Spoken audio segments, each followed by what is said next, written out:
In this demonstration, I'll show how to work with the Backstage View in Word 2013. So let me go ahead and click on the File menu. Once I click on File, this takes me to the Backstage View. And within this particular environment, I have various options such as Info, New, Open, Save, and so forth. So for instance, the first tab is the Info tab. This shows the compatibility mode options, protecting your document. We can inspect documents and take a look at different versions of documents as well. So just to give you an overview of what each of these are and what they can do. So within your Word environment, we can customize by taking a look at any of these options. So for instance, the compatibility mode allows some new features that are disabled to prevent problems when working with previous versions of Office. So converting the files would enable these features, but may result in layout changes. So if you're using an older version of Microsoft Word to create documents, or you have existing documents that were created in earlier versions of Word, this option would make sure to convert it into the most current version.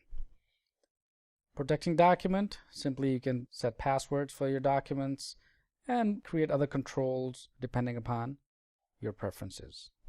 The inspect document allows to check for issues such as accessibility, compatibility, and hidden properties or other metadata or personal information. The versions is a very neat tool in Word 2013, and this simply allows to recover documents that were unsaved. Okay, so for instance, if you're working with a document and you end up losing the document because you did not save the document, well, worry not, because Word 2013 has this option to recover unsaved documents. The next tab in the Backstage View is the New. We took a look at this in one of the earlier tutorials where you can create a blank document or use existing templates, or highlight or go online and search for hundreds and hundreds of templates that are out there. The Open option is simply open an existing document. So for instance, the options available to us are OneDrive, Personal, Recent Documents is the first option here. If you work with recent documents, for instance, Word would automatically compile a list. The next is OneDrive Personal. So this is where you can actually take your documents and store them or synchronize them with your OneDrive, which is cloud-based and online.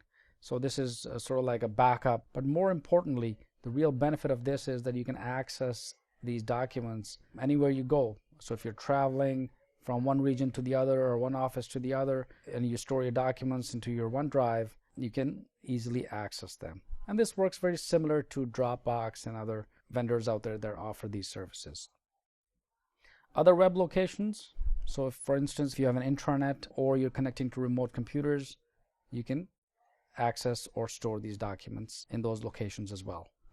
And computer, of course, is your own computer where you have all these folders and you can access your documents or store your documents, save your documents in any of these folders.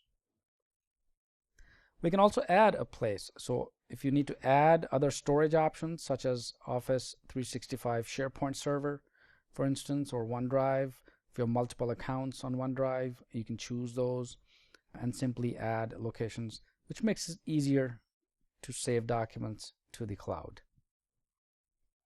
The Save and Save As option, we took a look at that earlier, which is simply saving the existing document that you're working on, or save as and maybe give a different name or save it to a different location.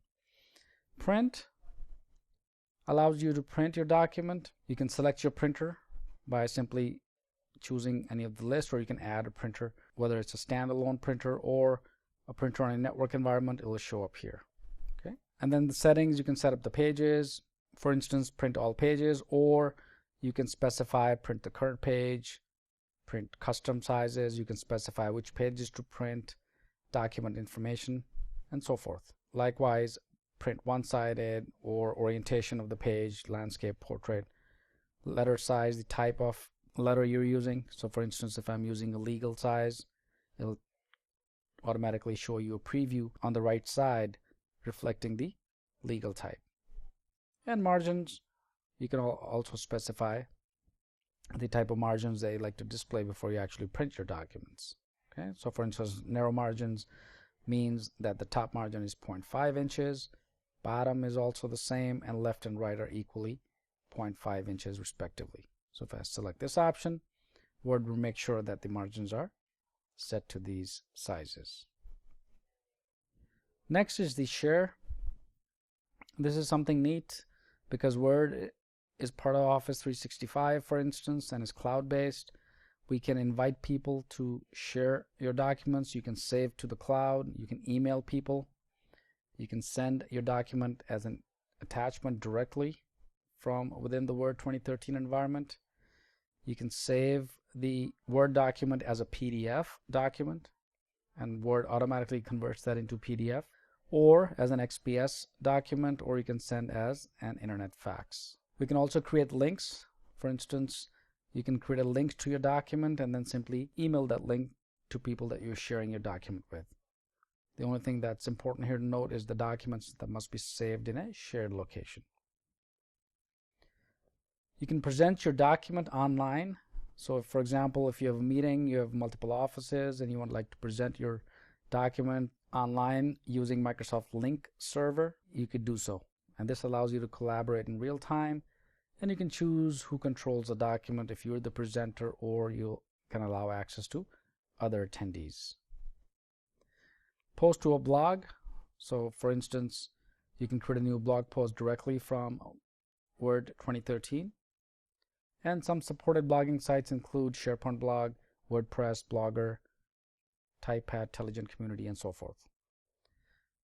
You can export your document. You can create a PDF XPS document and simply export it, or you can change the file type of your document as well. So for instance, the default file extension of Word 2013 is .docx. You can change it to an earlier versions of Word, or a template, open document, text, and so forth. And close option would close this document.